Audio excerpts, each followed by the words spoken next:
मी याच्याबद्दल जजमेंट काही मनामध्ये ठेवलं नव्हतं. ॲक्चुअली मी कोणालाच पहिल्यांदा बघून असं जज नाही करत, की हा असाच असेल, तसाच असेल. ॲक्चुअली मीच त्या दिवशी नर्व्हस होते, ज्या दिवशी याला पहिलं बघितलं.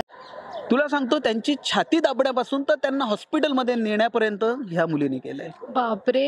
आणि हे माझ्या डोळ्यासमोर ह्या मुलीने जे केलं, म्हणजे मला तू सांग ना कोण असं करणार ग? म्हणजे बरोबर आहे. असे काही आर्टिस्ट आहेत की जे दुरून अरे यार उनको लेके जाओ असं करणार आहे. तर त्यासाठी मी याला खरंच थँक म्हणेन, की मला हा खूप समजून घेतो, खूप हेल्प करतो आणि मी एक दिवस एकटी जेव्हा इंटरव्ह्यू देईन ना, तेव्हा मी सांगेन सीरियल संपताना तर नक्की सांगेन, रडून सांगेन याच्याबद्दल, की हा नेमकं माझ्यासाठी काय मीन करतो. आता आपण मंदिरात आहो, हा सगळा सिक्वेन्स चालू आहे. तुम्हाला नक्की काय वाटतं की काय घडणार आहे? जे वाटतंय ते माहितीये पण आम्ही सांगणार नाही. थोडं हिंट हवी मला. काय आहे ना ऍक्च्युली झालं असं आहे की माझ्या फॅमिलीमध्ये आता सगळ्यांचे लग्न झाले आहेत. हो. आता लग्न राहिलं कोणाचं आहे हे सगळ्यांना माहिती आहे. हो. सो त्याचा प्रयत्न चालू आहे. स्वतः तो प्रयत्न पूर्ण होईल की नाही हेच सांगेन. याने फिरवलंय हा, याने फिरवलंय जे मला. याला वाटतं की मला नाही कळणार आहे. म्हणजे माझ्यावर सगळे होते नाही का? ठीक अगं, आहे. तो प्रयत्न तुझ्या फॅमिलीमधून आहे ना म्हणून. बाय द वे, मगाचा जो डायलॉग होता हो. तो खरंच छान होता. त्याने जी काही काय म्हणणार आपण धमकावलंय, हो सिद्धूला. जे सिद्धूला धमकवलंय सगळ्यांसमोर, कॅमेरा समोर नाही हा, इथे ऑफ कॅमेरा धमकवलंय. सो ते जर ऐकायला फार आवडेल. हा सिद्धूला मी धमकवलं हे तूही ऐकण्यासारखं आहे. सिद्धूला म्हणालो की तू जर माझ्या बहिणीला त्रास देशील ना तर मी सुद्धा तुझ्या बहिणीला त्रास देईन.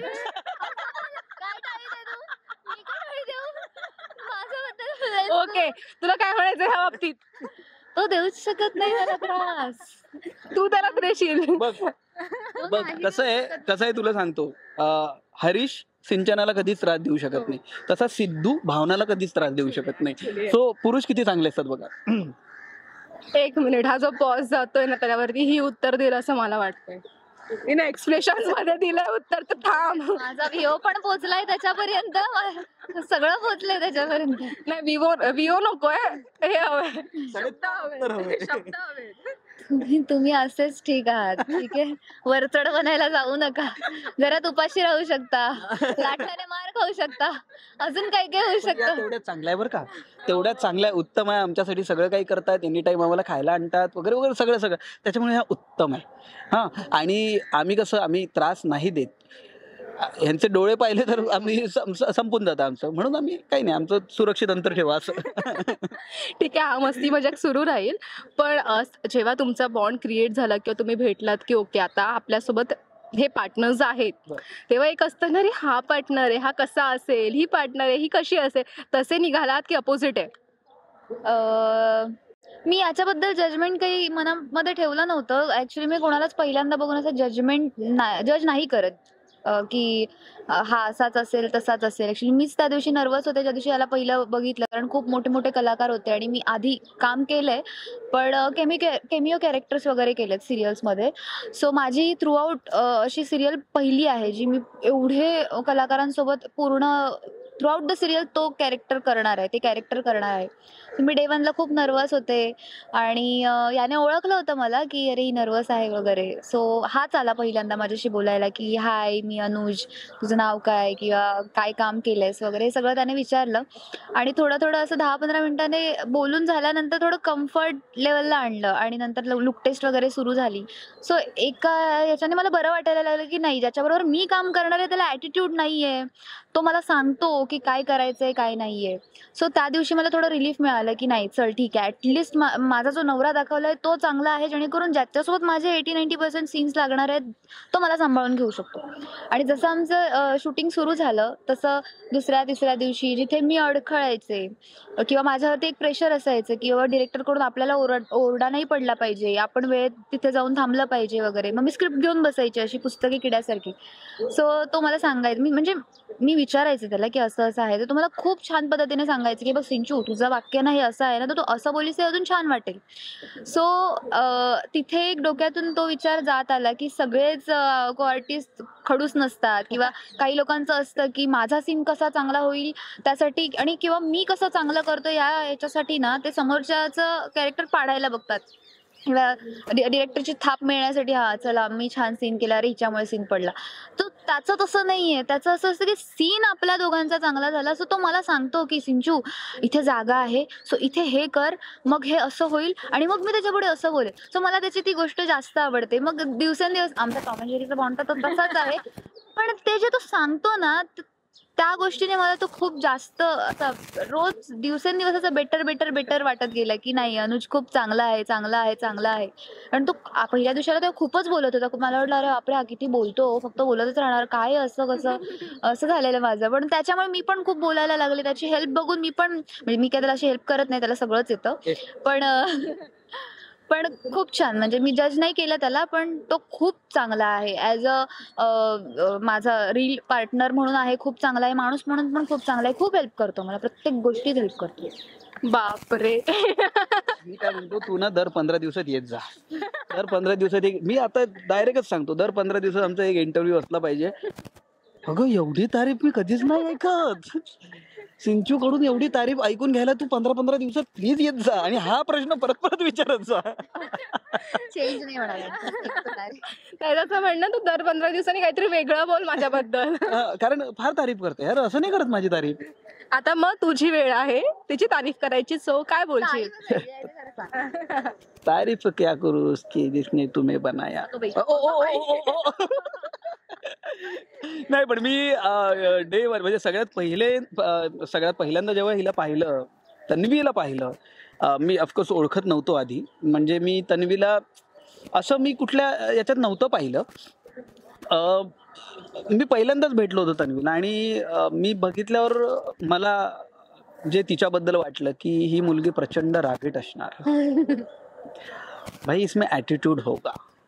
पण हे- जे हे रागीट लोक असतात ना, रागीट असतात ते अजिबात रागीट नसतात. एक्झॅक्टली. तर हे जे माझे व्ह्यू आहेत, ही मुलगी रागीट असणार, हिला ॲटिट्यूड असणार, पण ही काही आपलं ऐकणार नाही. म्हणजे आपल्याला जर कारण आता मी काही कामं करून आलो होतो, त्याच्यामुळे माझ्या डोक्यात हे की दोघांचं बॉन्डिंग जर स्ट्रॉंग असेल तर सीन कमाल होऊ शकतो. आणि ऑफकोर्स जसं ती म्हणाली की 80-90% आमचे सीन एकमेकांसोबत असणार आहे. सो मला असं तेव्हा हे होतं की यार ही माझं ऐकेल का, जर एखादं सजेशन मी सांगितलं तर ही ती अंमलात आणेल का. तर या सगळ्या गोष्टींवर मी म्हणेल की पहिल्या 2-3 दिवसातच पाणी फिरलं. अच्छा. कारण मी असं म्हणेल की ही तन्वी अशी आहे ना की जिच्यात ॲटिट्यूडचा ए पण नाही आहे. म्हणजे मी अशी मुलगी कधीच नाही पाहिली आजपर्यंत की जी प्रत्येकाला मदत करत जाईल. म्हणजे हिची सगळ्यात आवडती गोष्ट माझ्यासाठी हीच आहे की स्पॉट दादापासून तर आमच्या निर्मात्यांपर्यंत, दिग्दर्शकांपर्यंत जर काही हेल्प लागली तर तन्वी एनी टाइम उभी असते. म्हणजे तुला सांगतो की म्हणजे हा फार इमोशनल पॉईंट आहे एक की एकदा सेटवर आमचे लाईट दादा होते. लाईट दादा होते, जे पाटील दादा, जे म्हातारे आहेत जरा, फार नाही पण थोडासा असा एक करंट लागला ग त्यांना. वायरवर पाय आला त्यांचा आणि त्यांचा करंट लागला आणि ते थोडे फेकले गेले आणि पडले.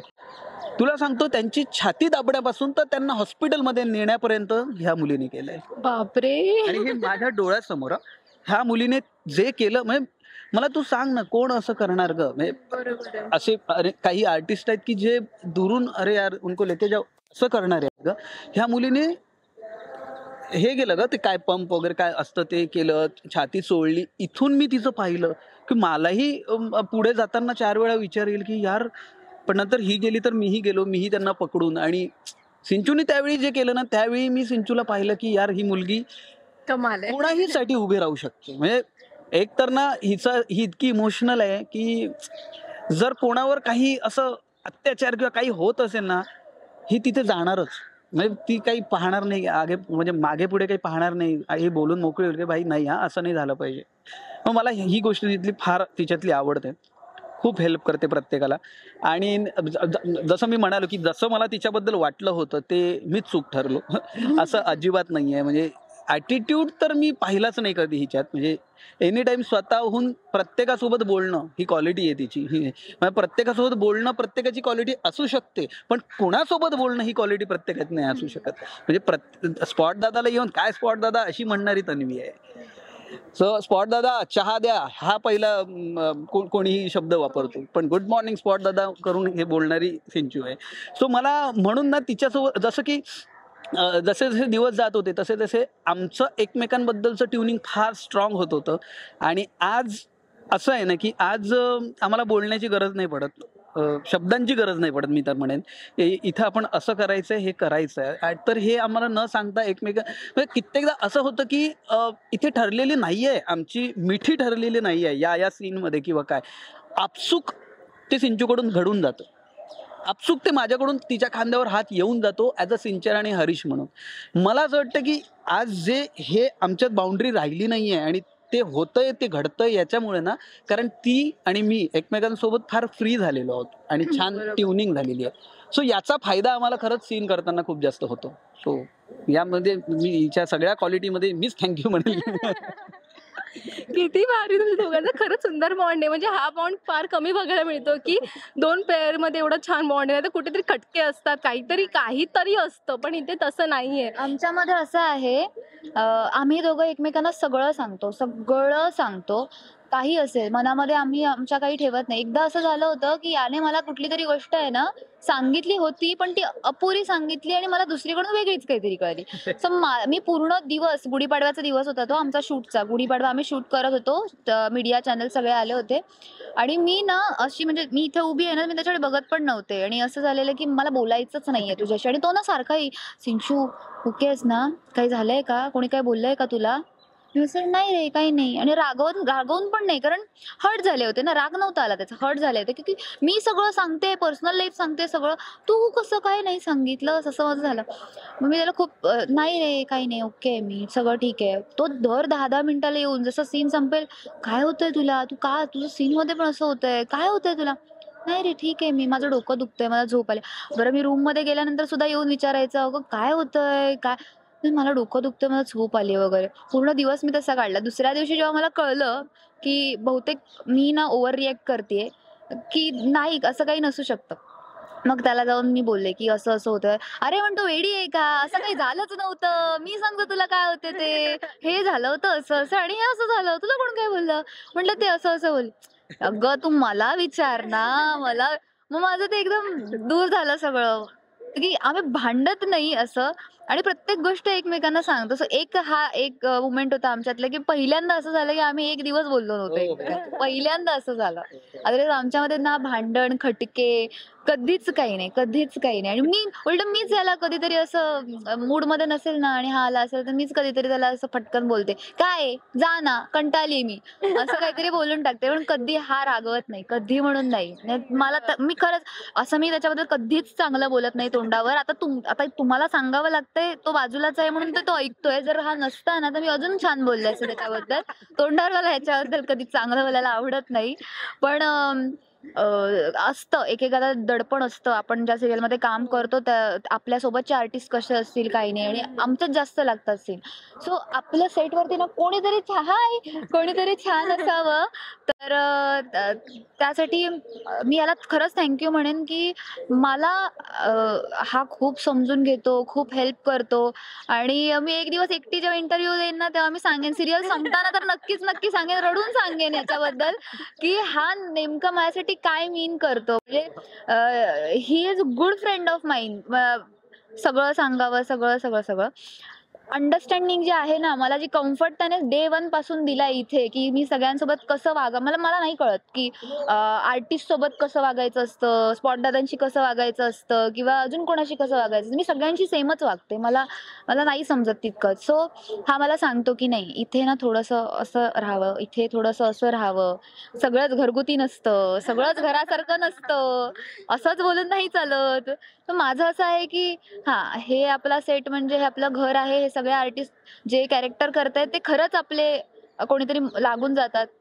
सो त्या पद्धतीने मी सगळं बोलायला जायची वगैरे. तर म्हणायचं, सिंचू थांब जरा, खरोखरचं घर नाही हे, असं नाही बोलायचं. म्हणायचं हो का, ठीक आहे. आणि आमच्यामध्ये एज डिफरन्स पण तसा आहे. सो हा जास्त मॅच्युअर्ड आहे. मी लहान असल्यामुळे हा मला सगळं सांगतो, सिंचू चुकतंय बरं, तसं नको करू, शांत राहता, असं असतं त्याचं.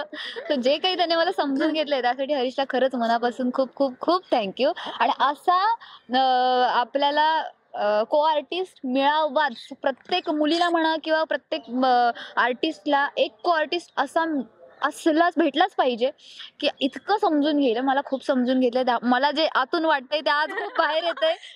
खूप खूप असायचं, पॉज नाही द्यायचंय, मला पॉज नाही द्यायचंय. मधल्या पिरियडमध्ये माझं असं झालं होतं की माझं कशातच लक्ष नसायचं. पर्सनली थोडीशी मी गडबडले होते आणि फक्त यानेच समजून घेतलं होतं. आणि थँक्यूच, मनापासून सांगते थँक्यूच. आणि एक आहे याचं, हा माझे सिक्रेट्स कुठेच नाही सांगू शकत, कुठेच नाही. एकमेव व्यक्ती आहे माझ्या आयुष्यात अशी ही आता सेटवरची की कितीही काही बोलला ना, हा कोणालाच नाही सांगणार. एक वेंकी पण आहे, तो पण कोणाला नाही सांगणार. पण वेंकटेमध्ये सीन नाही होत, त्यामुळे हे कसं असं पुटपुटलंय, असं झालं तसं होतं ना, असं सगळं मी याला सांगू शकते. एकमेव व्यक्ती. थँक्यू. आता हे संपल्यानंतर भांडू आपण, मी थँक्यू नाही बोलणार. आता मला बोलायचं होतं थँक्यू, सगळ्यांना सांगायचं होतं तू कसं आहेस ते. तुला कळतंय का, तो जो बोलला होता 15 दिवसांनी करूया, ते तू आजच अख्ख्या महिनाभराचं बोलली आहे. बापरे. अरे नसते बोलले. गेल्या महिन्यात माझ्यासोबत जे झालं ना, आणि त्याने मला ज्या पद्धतीने त्याच्यातून बाहेर काढलं ते सगळं बाहेर येते की थँक्यू. अगं तू ना खूप जास्त इमोशनल झाली आहेस. ठीक आहे, आता थँक्यू सो मच. खूप छान वाटलं गप्पा मारून. पुन्हा भेटूया आणि जाता जाता प्रेक्षकांना काहीतरी सांगा. मला हा इंटरव्ह्यू पर्सनली पाठवा. नक्की नक्की पाठवे.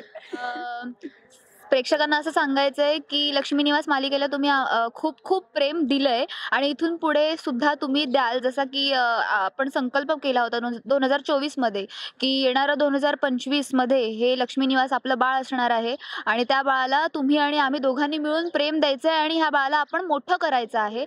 सो 100 एपिसोड जे झालेत, तर 10 वर्ष म्हणा झाले असतील आपल्या बाळाला. असंच म्हणून चालू आहे, इतक्या लवकर आपलं बाळ ग्रो झालं. सो जितकं प्रेम तुम्ही आम्हाला दिलंय, आमच्या बाळाला दिलंय, सो त्याच पद्धतीने तुम्ही प्रेम आम्हाला देत राहा. अशाच पद्धतीने आमची मालिका बघत राहा. आणि मराठी मनोरंजन विश्व यांना देखील थँक्यू बोलते की तुमच्यामुळे आज माझ्या मनातल्या भावना आल्या समोर, किंवा बऱ्याच महिन्यांनी वगैरे आम्ही असं खुलून बोललो. कधी अशी तारीफ होत नाही एकमेकांची आमच्या तोंडातून, पण तुमच्यामुळे हे शक्य झालं की आम्ही एकमेकांसाठी काहीतरी बोललो आणि ते तुमच्यापर्यंत आलं. आमचा नेमका बॉन्ड काय आहे, आम्ही एकमेकांना कसे समजतो. So once again thank you so much Marathi Manoranjan Vishwa. Thank you.